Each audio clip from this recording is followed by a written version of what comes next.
Esther Kapitulo 9, ang tagumpay ng mga Hudyo. Dumating ang 13 araw ng 12 buwan ng taon. Ito ang araw ng pagsasagawa ng utos ng hari. Ang araw na inaasam-asam ng mga kaaway ng mga Hudyo, sapagkat inaasahan nilang sa araw na ito nila lilipulin ang mga Hudyo.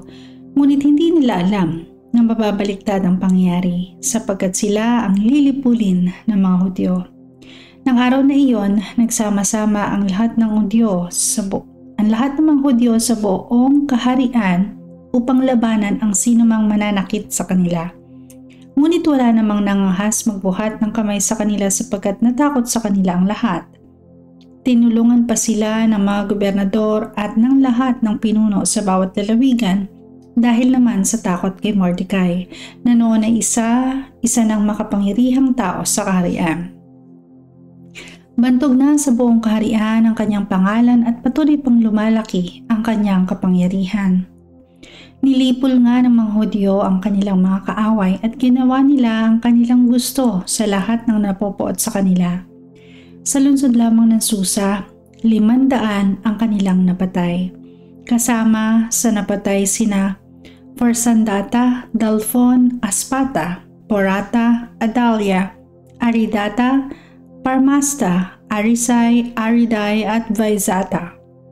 Pawang mga anak ni Haman na anak ni Hamedata at kaaway ng mga Hudyo. Ngunit hindi nila sinamsa ang mga ari-arian ng kanilang mga kaaway. Nang araw ring iyon, umabot sa kaalaman ng hari ang bilang ng napatay sa lungsod ng Susa. Sinabi ng hari kay Reyna Esther, sa Susa lamang 500 na ang napatay, kasama na ang 10 anak na lalaki ni Haman. Ano kaya ang nangyari sa ibang lalawigan? Ngayon sabihin mo sa akin kung ano pa ang gusto mo at ibibigay ko sa iyo.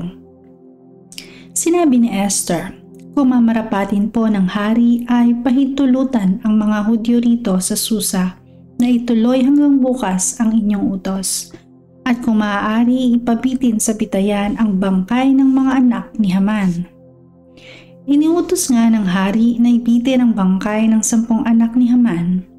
Kinabukasan, muling nagsama-sama ang mga Hudyo sa Susa at nakapatay pa sila ng 300. Subalit hindi rin nila sinamsa mga ari-arian ng kanilang mga napatay.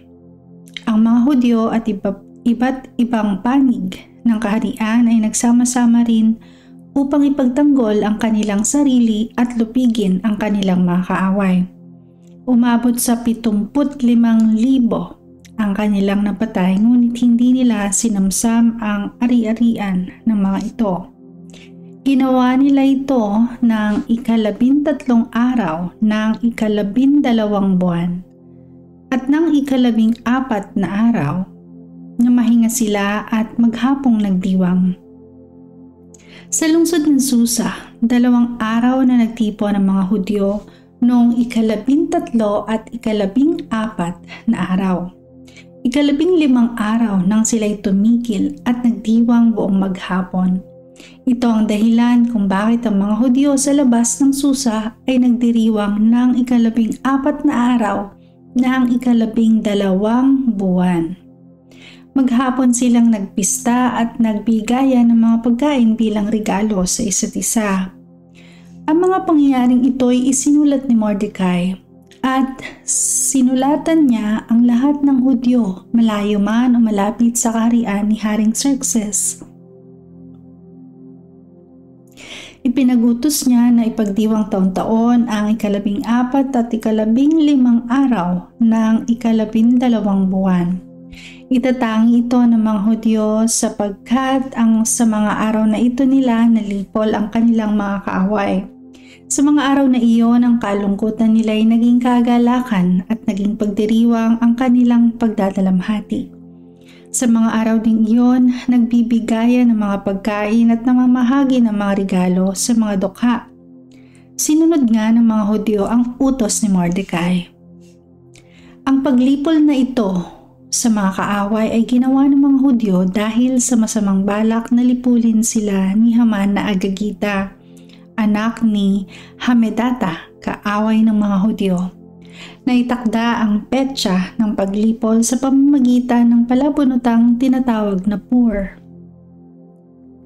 Ngunit nabaliktad nga ang lahat nang umabot ito sa kaalaman ni Haring Xerxes sa pamamagitan ni Reyna Esther. Nang malaman ito ng hari, nagpakalat siya ng sulat at iniutos na kay Haman gawin ang masamang balak nito sa mga Hudyo. Ipinabitay siya ng hari, gayon din ang kanyang mga anak na lalaki. Kaya ang pistang ito ay tinawag nilang Pista ng Purim, buhat sa salitang Pur. At dahil sa utos na ito ni Mordecai at sa pagkaligtas nila sa panganib, ipinasyang ipagdiwang ang 2 araw na ito taon-taon. Ito'y gagawin nila ng kanilang lahi at ng lahat ng mapapabilang sa kanila. Patuloy itong aalalahanin ng lahat ng salinlahi ng bawat sambahayan sa lahat ng lalawigan at lungsod. Hindi nila ito kaliligtaan, hindi rin ititigil. Upang pagtibayin ang sulat ni Mordecai tungkol sa Purim, sumulat din si Reyna Esther na anak ni Abihail ng liham na naghahatid ng katotohanan at kapayapaan sa 127 lalawigan na sakop ni Haring Xerxes. Ipagdiriwang ng lahat ng Hudyo ang Purim sa takdang panahon tulad ng ipinag-utos ni Mordecai at ni Reyna Esther. Susundin nila ito tulad ng pagsunod nila ng kanilang mga salinlahi sa mga tuntunin sa pag-aayuno at pagdadalamhati.